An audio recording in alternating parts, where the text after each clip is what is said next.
fiction, science fiction, horror, fantasy, crime, LGBT, thriller.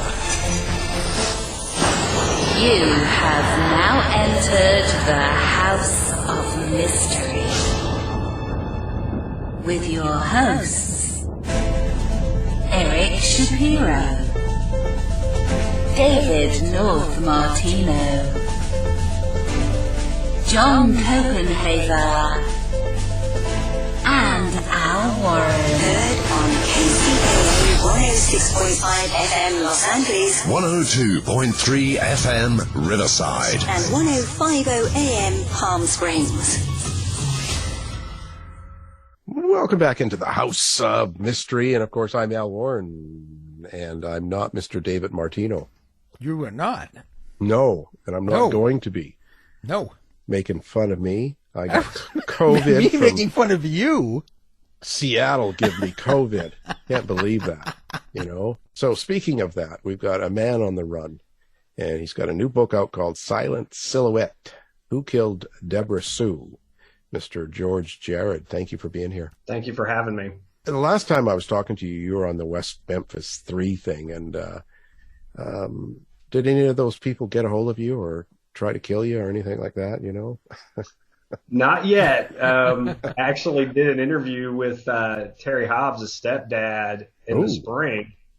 And what we did is CrimeCon had approached him to see if he would give a talk at CrimeCon in Vegas. And he said he would. And they were trying to figure out who was going to interview him. So the CEO of CrimeCon, I know him pretty well. He called me and was asking me questions about it. And I was like, his name is Kevin. I said, Kevin, so what's the deal? Why are you asking those questions? He goes, well, Terry Hobbs is going to come on stage and do an interview. And of course, I started laughing. I said, that's never going to happen. And he said, he goes, well, we're going to try to get Nancy Grace or Bob Ruff or someone like that to do an interview with him. And I said, well, I can tell you right now, that'll definitely not happen because he hates Nancy Grace because I've interviewed him before. Yeah. And, so he called me back a couple of days later and he said, yeah, you're right about both of those. But he did say he would agree to do one interview and is if you would do it. And I was like, really, me? And he goes, yeah. And I was like, okay, well, I've interviewed him in the past. So we did the interview. We recorded it on Zoom. He said, I'm not going to go to Vegas, but I will do the interview. So we recorded it and then played it on a huge screen at the Paris Hotel during CrimeCon. And I was on stage with Bob Ruff and Jim Clemente, you know, the executive producer of Criminal Minds. You know Jim. He ran the FBI's behavioral analysis unit. And so what happened was I would tell the crowd, you know, like why I was asking a certain question, why I was leading him down a certain path. And then Jim would analyze his answers. So and then after we did CrimeCon in Vegas, obviously we had the the Touch DNA hearing. You know, Damien Echols is suing the state of Arkansas to get them to compel them to do the Touch DNA testing. And so I was there with them for the hearing in June. Yeah. What do you think's going to happen there? What's your opinion? You know, I'm a journalist, so I tend to be more of a pessimist. You know, that's just kind of my nature. Because a lot of times I see the worst side of people, not just in crime, but just in everything in general. I hope that if it goes to the Arkansas Supreme Court, that they will have the sense to understand that it is absolutely ludicrous for a person who's been convicted of a crime to not be able to do advanced DNA testing to clear their name in that crime. I think we can all, I don't care what side of this case you're on or any case, we should all always be on the side of more scientific testing in criminal cases, I think. And, you know, that you can create a legal argument not to do anything if you want. I've seen, my God, so many happen so many times in courtrooms all over the country. It's not just an Arkansas problem or a South problem. It's an everywhere problem. And my sense is they'll probably come to their senses, if that makes sense. So I hope we'll see what happens. Not counting on it, I'll tell you, the way that case has been haywire since the beginning. So, you know, and I like I said, I had to get out of some of those groups because there's just too many nutballs and they get very threatening. And that if they know that if you're kind of on the echo side or if you're kind of going, well, you follow the movies and kind of believe more of the facts, they get really upset, you know. Yeah, they don't like the facts. No, I can't figure that out. I can't figure out why they're so impassioned. They really hate the concept of what Eccles represents, I guess, wearing black. Yeah. And and it's weird because like, even with I did the interview with Terry and I asked him straight up. Yeah. I said, what do you think about this DNA testing? Do you want it? And he said he'd have no problem if a judge came in and ordered the evidence destroyed. And I was like, how does that not resonate, with people, but whatever. Yeah. Well, I think it's kind of the terms of how our society has gone, in a while. Do you like CrimeCon this year? It was good. It was a good event, and you like the turnout. Did it get back to normal? Yeah, it was insane. Because I spoke at CrimeCon last year on the Rebecca Gould case in Austin. We had a unique dynamic there this year. We were in the Paris Hotel. At the Bellagio, directly across the street, was the NFL draft going on the same day that we gave our presentation. And so it was absolute insanity. I asked one of the people at the front desk, I was like, I've been to Vegas before. This just seems way busier, way more packed. And she was like, oh, yeah. She said, we have about 200,000 more people than we normally have in Vegas on a weekend. Yeah. So, and, they're always having conventions and stuff. So it was insane. I know I had friends that were just randomly in Vegas who found out I was speaking at CrimeCon and wanted to come, and they tried to get tickets and couldn't. And Sunday morning, toward the end of the event, I ran into Kevin Balfe, the CEO, that morning, and I said, man, were you guys turning people away? He goes, yeah, a lot. Like they had completely sold out. So it was free for all. Places were packed. People were having a good time, and I guess we all survived. So I guess we're good. Yeah. It was kind of interesting too, because John Benet Ramsey's dad came and gave a presentation, and John had sued Jim Clemente and CBS for I think like $900 million over that that series they did a few years ago when they recreated the whole house. And so him and Jim are not buddies, but they were both there, and. And I've gotten to be friends with Jim, and so him and I were talking about it. And he was not very happy about that part, but I don't think there was any major confrontation between them. No, well, no, everyone's going to be a little bit. That's an amazing case too. So, what got you into this case with Who Killed Deborah Sue, the Silent Silhouette? So, what led you to this? So I'll start from the beginning on this one. So and I call her my investigative partner, Jennifer Buchholz. She's a criminology professor at American Military University, and she was a counterintelligence agent in the U.S. Army for years. She worked at the Pentagon, and so her and I have worked on a couple of cases. We just became friends over the Rebecca Gould murder case. She heard me on a podcast. And so she contacted me immediately when I read her email. I was like, this is a very smart, serious human being. And so her and I started working on that case because I had written about it as a journalist for, at that point, about 15 years. And so I had included a chapter about that case in several books I had written because I was trying to continue to try to put pressure on the police to solve the case because I felt like it was solvable. And so she agreed. She wanted to use it as a case study in her classroom. She lives in Colorado Springs. She came to the Mississippi Delta to visit me where I live. Her and her husband came. We went to where the girl was murdered. We did all of the, she did all of her, I don't know even what you call it, like her geographic study, killers, how far they'll take a body, the route that this person had to take. So it's kind of a rural gravel road that we think he took to dump her body. And so we decided to form a Facebook page. And when we did, a guy named William Miller joined. And to make a long story short, he was the first cousin of her sort of ex-boyfriend. And he was communicating with us. He was giving us theories on the case. He would comment on other people's posts. And pretty quickly we determined that this guy, there was something not right with him, that he knew too much about this case. And so we forwarded that information to the lead detective. And we also learned that the weekend before this girl was murdered, she was murdered at her sort of ex-boyfriend's house, a guy named Casey McCullough. And what we found was that this William Miller had visited that house within 12 hours of her getting murdered. And so that he had come to town. He didn't live in Arkansas at the time. He lived in a small town in Texas. and he had come up to help his mom and brother move. Well, the day of the murder, on or about September 20th, 2004, they had gone to the school to get this, just all of a sudden out of the blue, when they went and got this younger brother out of school, and they all fled to Texas before this girl was even reported missing. And so it was interesting to us that he was in proximity to the victim. And then about probably 6 weeks before he was living in the Philippines on a plantation. 6 weeks before he came back to the United States to visit his mom and brother, who were now living in Oregon, he stopped communicating on our page altogether. And so the lead detective in the case decided he wanted to question him because he thought he might know something. Well, he flew to Oregon. He interviewed this guy on November 7th, 2020, and he broke down and confessed to the murder. He didn't give a motive. He said that he killed this girl. He said she was alone inside the sort of ex-boyfriend's house.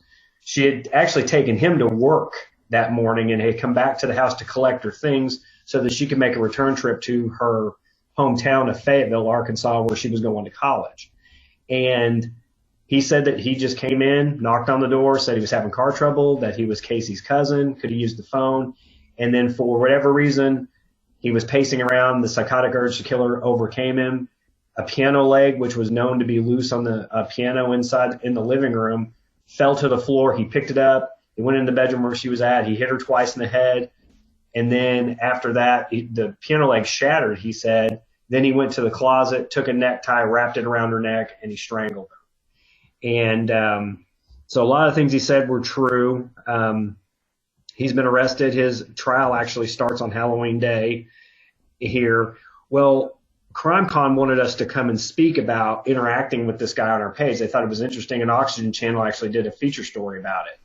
And so we gave a presentation. Well, when we got done, my investigative partner, Jennifer, was like, well, you know, this worked pretty well on this case. Maybe we need to try it on another case. And I said, okay, what are you thinking? Well, we had a friend approach us about Deborah Sue Williamson's case. Deborah Sue was a newlywed. She'd been married for about 10 weeks, living in Lubbock, Texas. She was stabbed to death on her carport on August 24th, 1975. She was stabbed 17 times. And the case, they never named a suspect in the case. And so it was kind of intriguing. Now, I told Jennifer, I said, okay, I don't want to waste my time because this is a really old case. And, you know, Alan, you know this. There are some cases that can't, no matter how hard you try, there's nothing there's nothing that can be done. They can't be solved. There's some bridges that are just too far to cross. Yeah. And so we met with some family members, and if one reason that we decided to take this case was because in the mid 1980s, you remember Henry Lee Lucas was running around confessing to all these murders. Yeah. Well, Deborah's was one of the ones that he confessed to. Her family was the first ones that said, no, you did not kill our daughter. And they spent a lot of money and time proving that he didn't. And that all played out in the Netflix series, The Confession Killer. And the DA at the time in Lubbock was so mad at their efforts.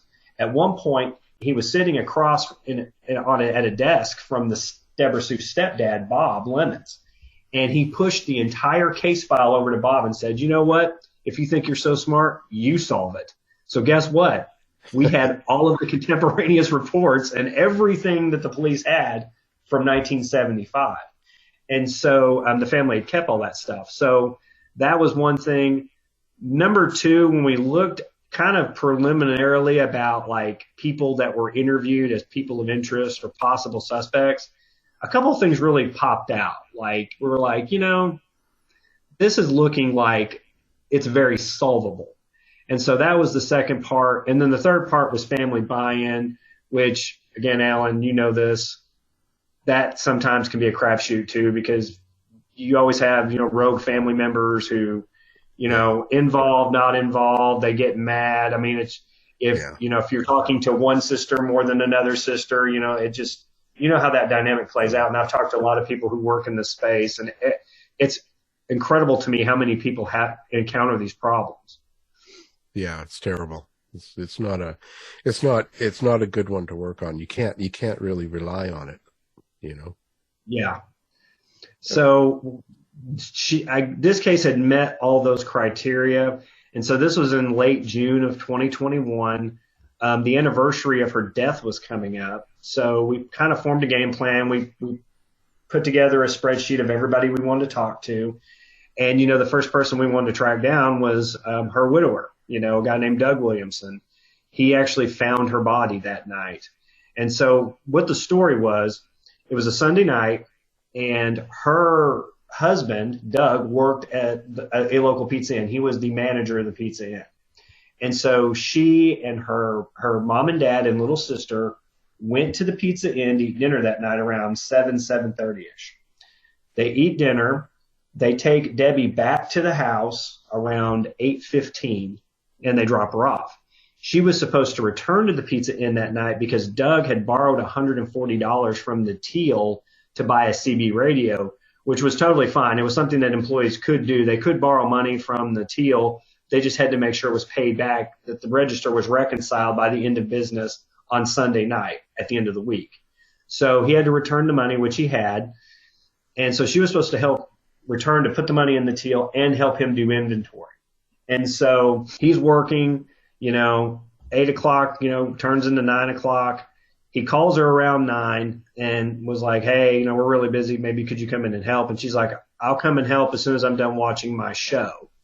And yeah. And so, yeah. I'm watching Crime Con. Right. Actually, I know what movie she was watching. She was watching The Odd Couple, starring Walter Matthau and Jack Lemmon. Oh, holy. Yeah. So something happened because she was supposed to leave around 9:15 to go back to the Pizza Inn. Something happened out in the carport of her house. And Doug kept calling. He called her parents. He called friends, family. No one, he just thought maybe she went with her mom and dad, because that's the last time he saw her. And they said, no, she's not with us. And so he was starting to get a little worried. But again, it's 1975, it's not like people couldn't be out of pocket for a while. There were no cell phones. We weren't as connective as we are now. Right. So it got concerning. Around midnight, he started getting really, really worried. And finally, at 1 o'clock, he told the only other person who was working there, a woman named Marianne, a waitress, he said, I got to go home and check on Debbie real quick. I'll be right back. And I'll mention this. There was another friend of his who had come in to help him do inventory, a guy named Lex. He didn't work at the Pizza Inn, but it was kind of one of those arrangements where Lex would come and help Doug, and then Doug would give him a free pizza or something. So the two of them are there. He goes back to his house. He notices the back door is open and near the porch, and it's pitch black. And as he's walking up to the house, he stumbles upon her body. She'd been stabbed, like I said, 17 times. Her pants had been pulled down. Her shirt had been pulled up to make it look like she'd been sexually assaulted. Later during her autopsy, it was determined that she wasn't. Her purse was missing with $140 in it, along with a little picture book.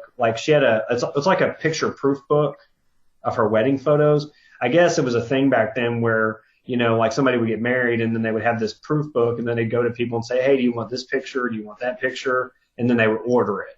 Right. And so it's not the traditional wedding album. And in the media, it got conflated into this thing where it was like the killer stole this, this wedding album, and it must be because he was obsessed with her, or all that other stuff. Yeah. We think it was probably just in her purse when the person took her purse. And we think it's possible the person, it's possible the $140 was a motive, but only 2 people actually, or maybe 3 knew that she had $140 in there. So we think that maybe it was more of the staging, because the killer also did something kind of profoundly stupid. The killer took a garden hoe and knocked out this little tiny window that was over the kitchen sink, which was right next to the porch, but the back door was wide open. What was the person trying to do? Trying to make it look like they were trying to stage a burglary. But when the back door is wide open, and here's the thing, if she was in the house when this happened, is she going to run towards that door or out the front door, which leads out to the main highway? She's probably going to run out the front door towards the main highway, not towards somebody trying to break in. So that didn't make any sense. So our first step is we wanted to track down Doug. we got a cell phone number for Doug. I called him up. I said, "Hey, Doug, this is George Jarrett. I'm an investigative journalist and true crime author. Just we want to do it. We want to study your ex or your former wife's case." And we started talking. He was a really friendly guy, and I noticed his phone number was a Missouri number, and I said, "Doug, do you live in Missouri?" And he goes, "Yeah, I live in a little town called Doniphan. You've never heard of it?" And I said, "Doug," I said, "I'm about an hour from you right now." And he goes, "Really?" And I said, "Yeah." So about a week later, I took my podcast producer and we just drove up to his house, and that's where we did the real formal interview. He didn't remember a lot. He was very grief-stricken after the murder. He was obviously the top suspect at first, and he was very forthright with us. He was like, "Yeah, they definitely suspected me. I came in, they questioned me a bunch. I did polygraph tests." And I said, "Did you pass them?" He goes, "Yeah." And I said, "Did you fail any part of it?" And he goes, "Oh, yeah." He goes, "I failed one question, and it was a question when they asked me if I did it." And yeah, I mean, yeah. Well, but the thing of it is, like, Jennifer and I, she was on the phone. Of course, she's in Colorado Springs, so she couldn't make the trip over to Doniphan. But immediately, just the fact that he was so truthful about it, immediately, and he was right. I mean, there are many parts to a polygraph, and they're kind of like, locking parts. So we knew he was being truthful with us. He had actually moved to a town called Jonesboro, Arkansas, a few months after the murder, and got a teaching degree and was a teacher in that area for about 30 years. And he was on the bowling team. And ironically enough, he was on the bowling team with a guy named Bob Trout. Bob Trout's family owned a newspaper that I worked for 8 years. So conspiracy going on here. It's weird. And it gets, hey, I'll tell you what, Alan, it gets even more, the coincidences in the case for me personally actually accelerate as this process goes on. Well, so we decided, even though it was 2 years before I was born. Well, it's a conspiracy. I know it. We'll make it. We'll make it work. Well, here, I'll add to it right now. You know where? Guess what town I was born in? Oh, no. Lubbock, Texas. Yeah.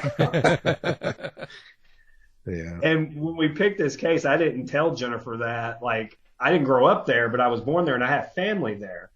And so in August of 2021, we decided to take a trip. She came down from Colorado. I came up from the Delta.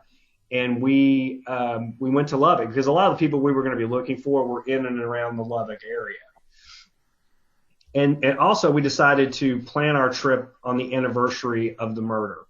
And our plan was we were going to go to the house the night of the murder, and we were going to film and record, and hopefully if whoever owned the house at this point, if they would let us in to take measurements and do things just so we could get a better feel, because I don't think I can emphasize enough that going to a crime scene is actually important, even for skilled people who are skilled at reading autopsy reports and people who are skilled at all of these different things. Actually going to the scene, it just gives you more of a flavor for what actually happened.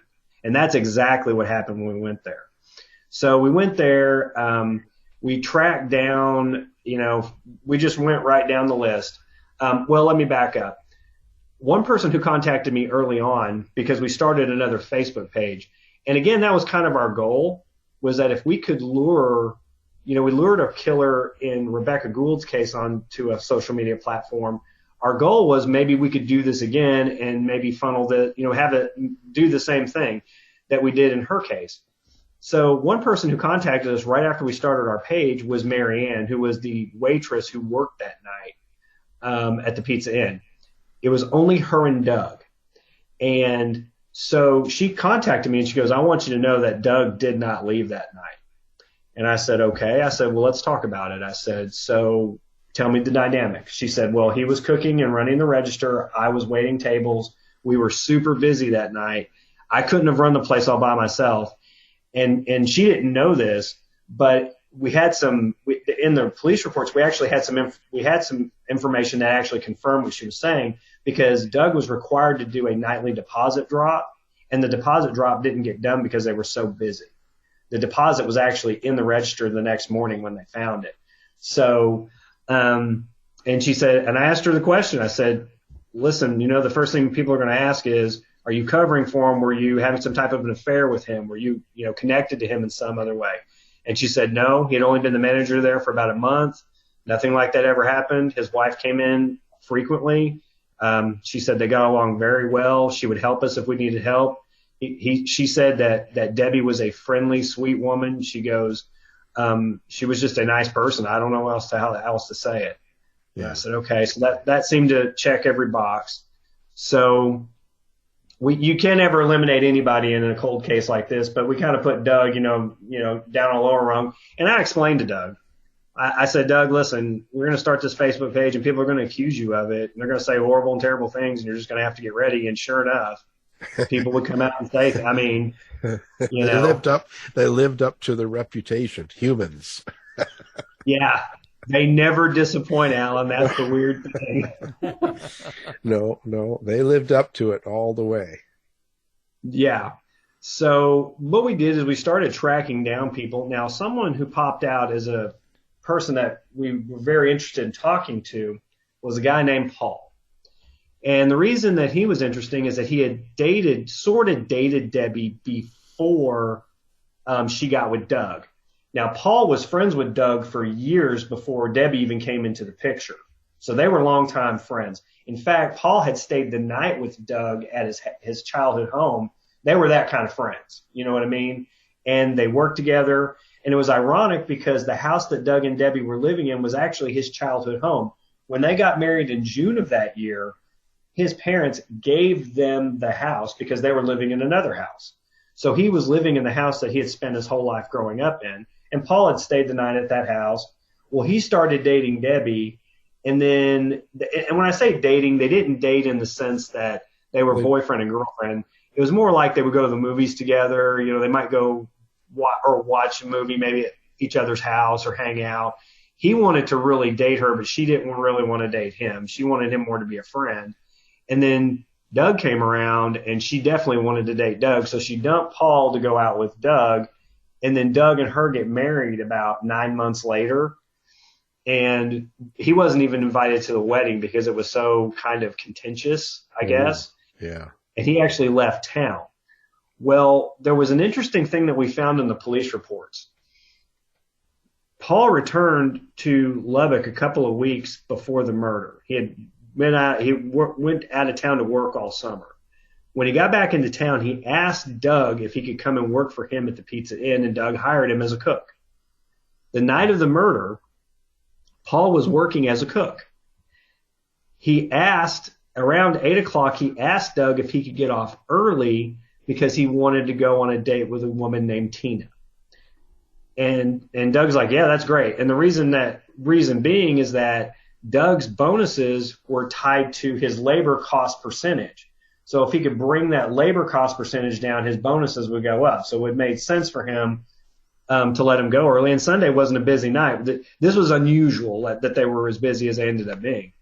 So Paul is supposed to leave around, he told the police he left at 9:10. And right around the time that he left, he asked Doug an interesting question. He said, your guys' house is closer to Tina's house. Can I stop by there and take a shower? And so Doug calls Debbie and is like, hey, Paul wants to come by and take a shower. And we don't even know. And Doug honestly said he couldn't remember what she said to this or anything like that. So all we know is that she thought he was coming over to take a shower in the vicinity of the time she's murdered. We don't know if he went or not. Because allegedly he told he told Doug, he said, well, if she's there by herself, I don't want to go by there and take a shower. So obviously we wanted to talk to him. Yeah. Well, he wouldn't talk to us. Actually he did. Jennifer called him and he did talk to us. Now, he denied that they ever dated or anything like that. He said he didn't remember. Of course, we always do things like we'll ask people their theory of the case. What do you think happened? And he didn't really have a theory. He thought maybe it was her brother because the police had honed in on her brother for a while as a potential suspect in the case. And so, and then he pointed to Henry Lee Lucas, but of course we knew that was all insanity. But when she asked him about the shower thing, he denied it. He's like, I don't remember ever asking to be in the shower. And so the conversation was only about 30 minutes long. Later on, he called me and talked to me for over an hour. And in that conversation, he told me that he did take a shower in that house. Because, see, Alan, I had a theory. I had a theory that the killer killed her because no one in all of Lubbock, Texas that night showed up with any type of blood on them or anything else. So my theory was the person who killed her went inside the house, cleaned themselves up, and then left.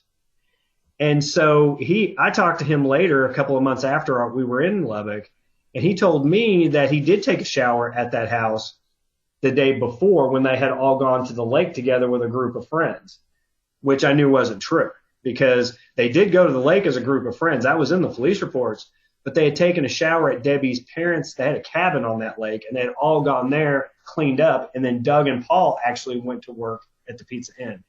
So we had to figure out, why this guy's story was this inconsistent. Because just to tell you, most of the people we talked to in this case, their statements now were eerily similar to what they were in 1975. And I'll give you an example. So one of the neighbors is now a 93-year-old woman. Now, she's not a neighbor. She doesn't live in that neighborhood anymore. When we got a hold of her, she said, I can't tell you anything about that night. I really don't remember anything. She said, the only thing I remember is around the time when the cops came and asked me about the time frame of this murder, if I heard anything. She said, I thought I heard some sounds that sounded like somebody was getting into a wreck out near the main highway. She told us that. We have original contemporaneous police report from August 26, 1975. It's 3 lines, and she says, I thought I heard something that sounded like a car wreck. So the memories that these people had were, and Mary Ann, the waitress, and they had no way of seeing their statements, by the way. There's no way they could have read them, or there's no access to them. Mary Ann's statements to me were almost spot on with what she told the police back in 1975.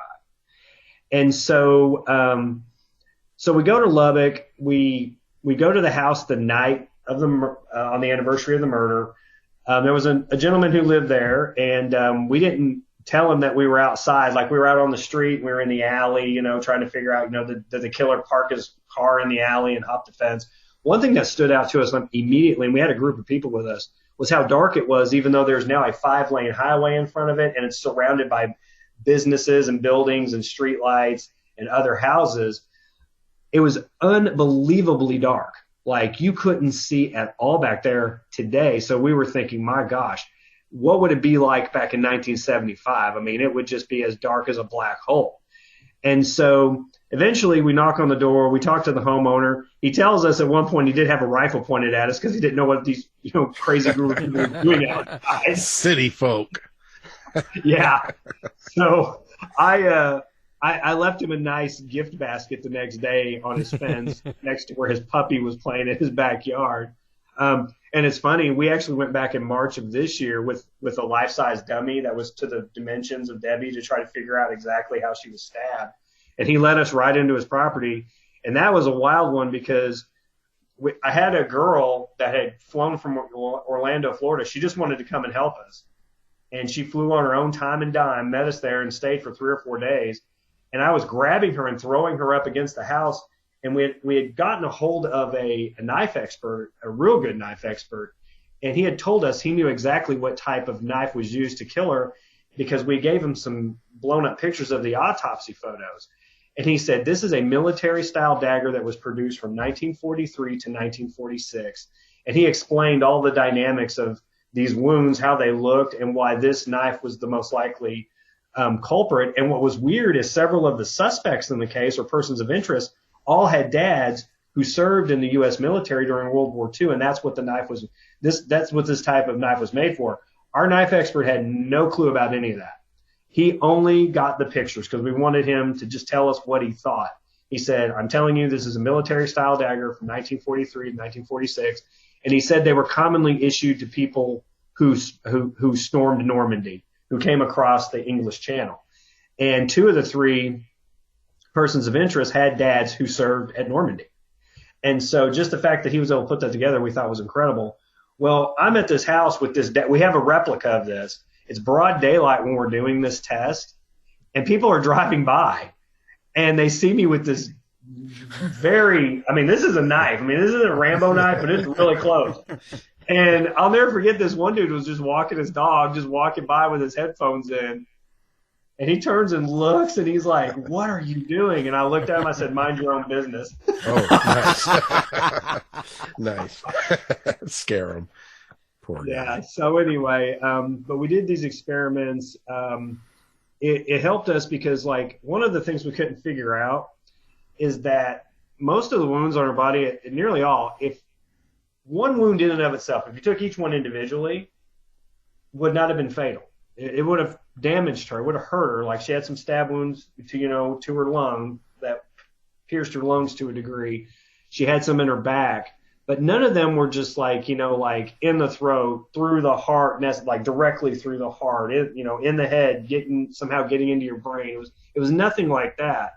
So we were trying to figure out, and they weren't jagged, meaning that she wasn't moving around much. And so when we went there with the dummy, especially, we were like, there was one wound that she had in her armpit, and we couldn't figure that wound out. We're like, man, that's such a weird place for a stab wound up in the armpit. Like, she had to have her arm up like this, and he'd have to come in like that.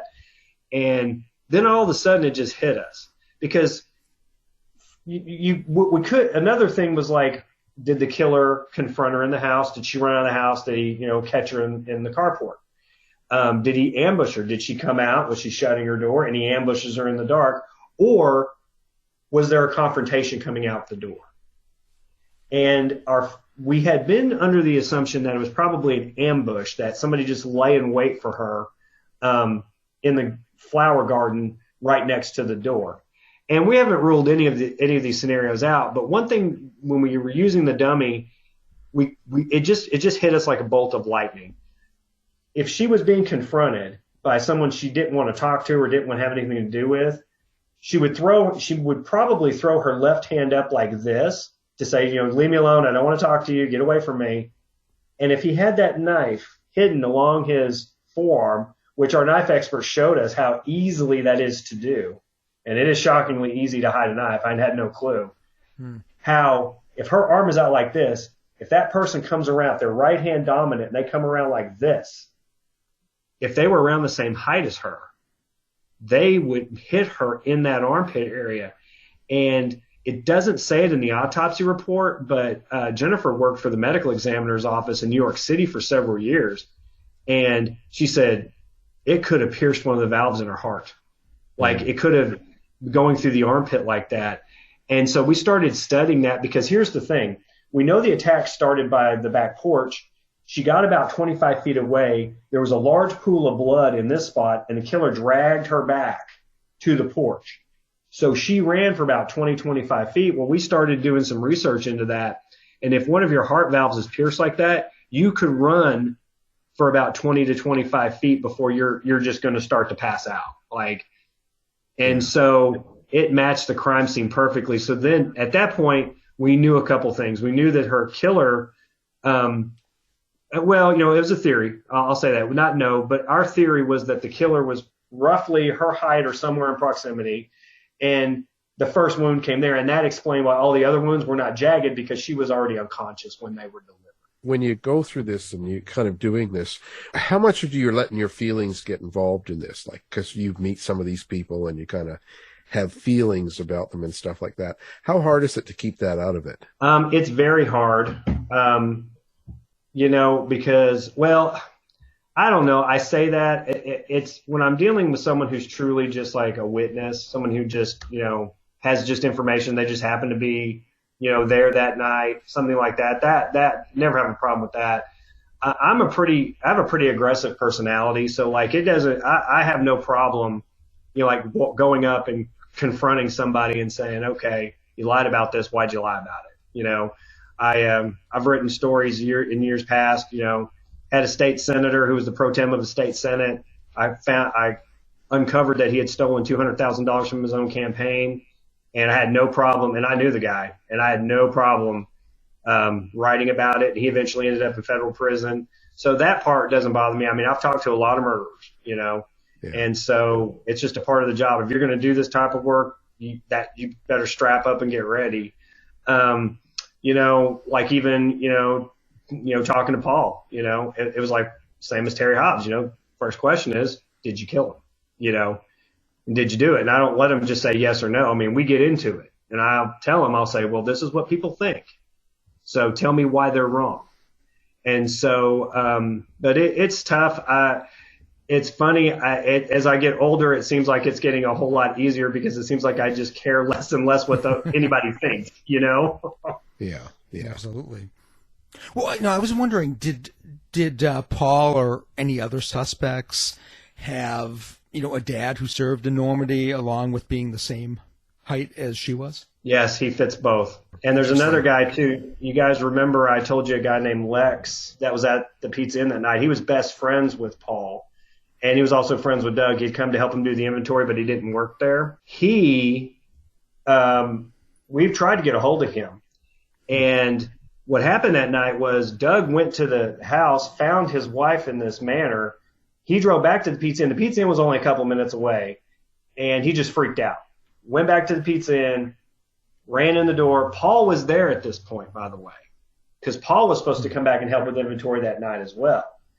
And so he tells Marianne, Lex, and Paul she's been raped. And I even told Doug, I said, in the reports it says you said she was raped. I said, you knew she was dead though, didn't you? And he goes, oh, he said, I knew. He said, it's one of those things I just could not believe that she was dead. And I said, that's actually a very normal reaction. Like when a parent has a child that's been kidnapped, if you hear the 911 call, they don't ever say, hey, my child's been kidnapped. They say my child is missing. I can't find my child. They never say kidnapped because that has a connotation of the child never coming back. Yeah. And so you just don't go there. Well, Lex and Paul went to the scene while Doug was on the phone, and they actually checked her for a pulse. And so we tried to get a hold of Lex. We called him. We had a relative of Debbie's call him. He would not respond to that. In fact, Paul wouldn't respond to any calls from Debbie's half-sister. And she's tried to call him for years, and he would not respond. Like, he would never call her back, which, again, was really odd to us. Why is this person not calling back? I mean, who wouldn't? I mean, because technically they were just friends and kind of dated. They knew each other for years. And so anyway, finally, we did get some correspondence from somebody who we know that the phone number who was texting us back is on Lex's phone plan. We can't say who was texting us. So we don't in the book, but we just refer to them as the texter. And at one point, the texter says, after just bashing us for even trying to get a hold of him, says, well, if the police didn't do their job back in 1975, that's not his fault.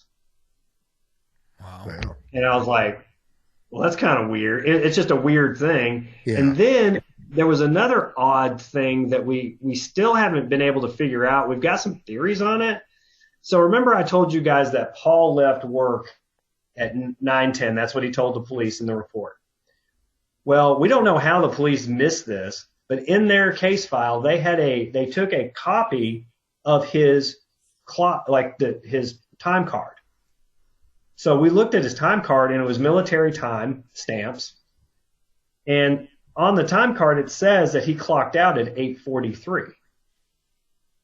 Well, that's a 27-minute difference, which is a huge difference in a murder case.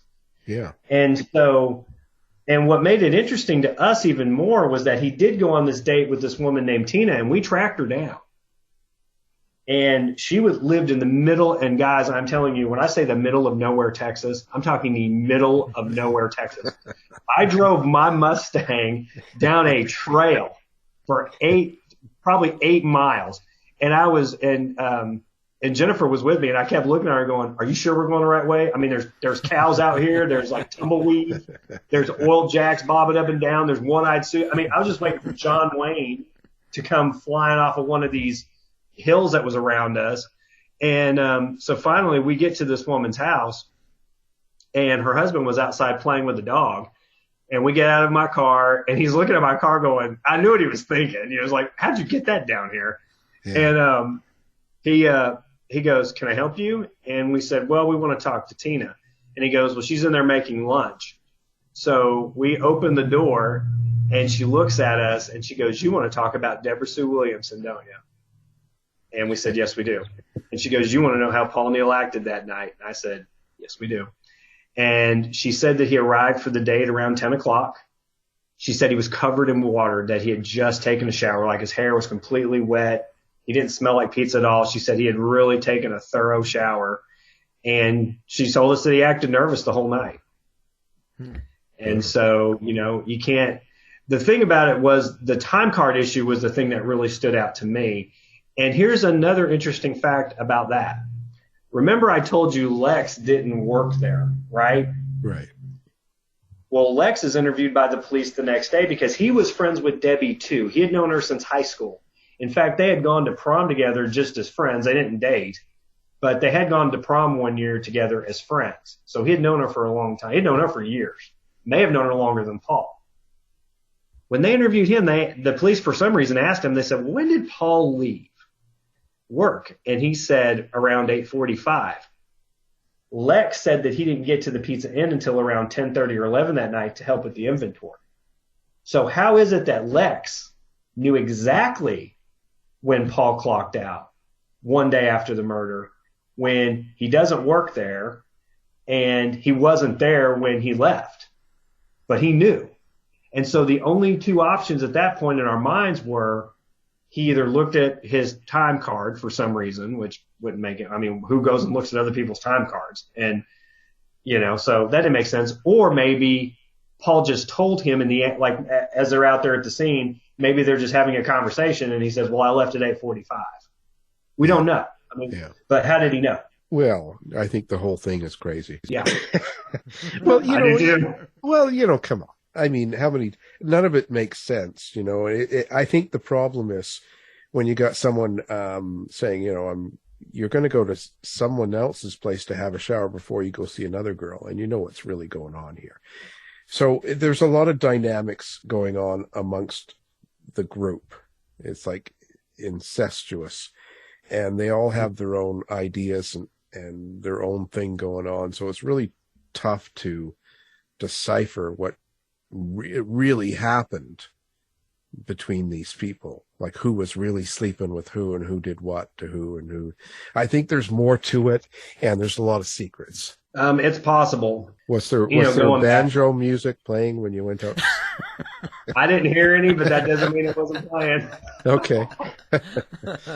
Just checking to see. I want to make sure you're okay, Yeah, I came out of this unscathed, and I'll say that. Well, on that front anyway.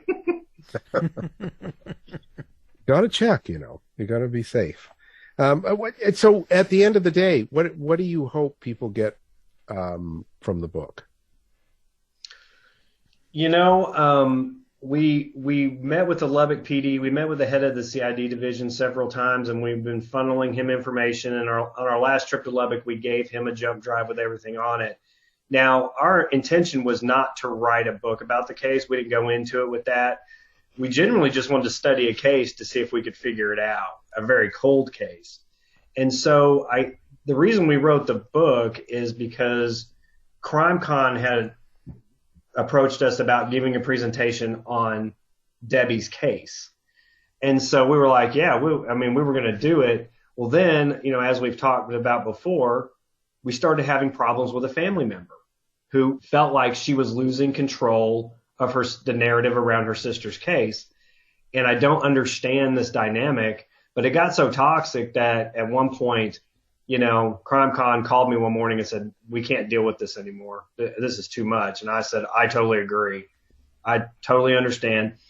Well, part of what we learned when we were studying this case was that, these traditional, forms of communication, TV, radio, and book, sometimes they apply more to an older generation. Newer generation is more YouTube, podcast, stuff like that. Yeah. And so we had planned on doing some podcasting on this case, but we weren't reaching enough. Like, we wanted to create a network of people because we felt like whoever killed Debbie had told people somewhere along the line in those 47 years. And so we wanted to reach those people.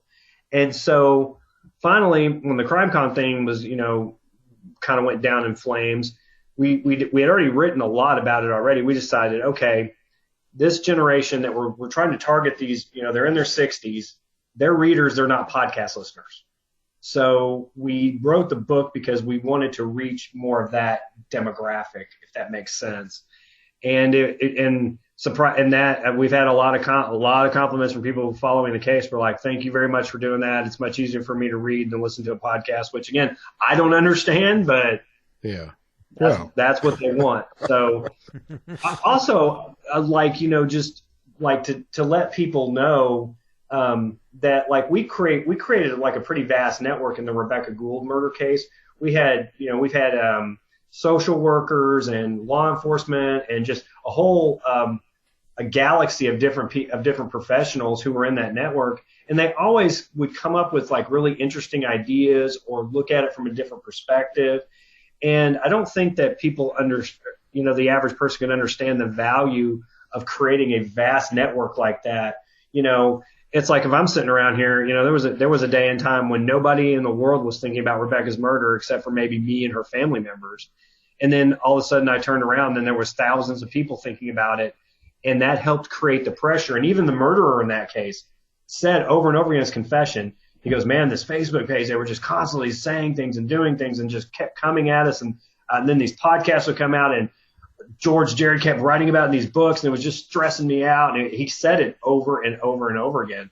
So I'm hoping that people will get out of it that, we might be able to solve some of these cases if we try some, non-traditional means. Yeah. Well, so now how do people get a hold of you? So let's give out all your information, street address, phone number, everything.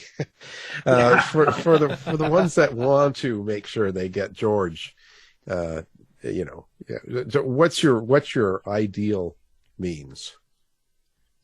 Ideal means for me would probably be Facebook or Instagram, or LinkedIn. Those are kind of the three that my main social media platforms I'm on. You can join our Unsolved Murder of Deborah Sue Williamson Facebook page. That would be a great start. I'm pretty easy to get a hold of. If you friend me on one of those platforms, if you send me a message, I try to respond to every message I get, but some fall through the cracks. It would be somebody who messaged me 3 months ago, and I'm scrolling through there and I'm like, oh crap, I missed somebody. Because sometimes I do get loaded down. Like when they made an arrest in Rebecca's case, I think at one point I had over 200 messages on unread that had come within an hour. And I just couldn't keep up with them. But that's probably the best way. I mean, if you Google my name, I'm pretty easy to find. And I try to be accessible, because I know that people are genuinely curious about this stuff. And I know how much I appreciate it when I try to get a hold of somebody that I really want to talk to and they take time for me. Like Miss Barbara Eden. I know you remember her, Alan, from back in the I Dream of Jeannie days. I interviewed her about a month ago for a magazine. And you have a website then, or are you not running one? I've got a website, and it's being quite literally this week. It's being completely redone. I'm having some major changes done to it, so it's down at this moment, but it'll be back up real soon. Okay, great. Well, fantastic. We appreciate you being on the show, and the book Silent Silhouette. We'll have that up on the website as well, and maybe your Tinder or Grindr account, whatever we could find. And thank you. So, Mr. George Jared, we appreciate you. Hey, listen, if you find my Tinder or Grindr account, would you let me know where it's at? Because I have no clue. Yeah, well, I'll create one if I can't find one. Hey, Alan, that's what I've told I was dealing with a county judge one time, and I told him, I said, you either give me a quote or I'm going to make one up. So you have an option here. Yeah. When in doubt, we find it. There's something else I would say, but of course can't on air. But anyway. Well, thank you, George. It's always good. You're up there with the great writers in true crime and journalists. I put you up there with Matt Birkbeck. So there's certain people that just get in there. They'll drive right into the deliverance state and they'll wait. And just to find the answer, you see, and I won't, I go into the deliverance state, but I'm not going to go there for answers. No. Anyway, thank you, George. It's great. Alan, David, thank you so much. Thanks, George. You've been listening to the House of Mystery radio show. To find out more about our guests, hosts, or show, go to www.houseofmystery.com. Show's over for now. Was it as good for you as it was for me? Well, good night. This has been a production of Something Weird Media. I'll be back.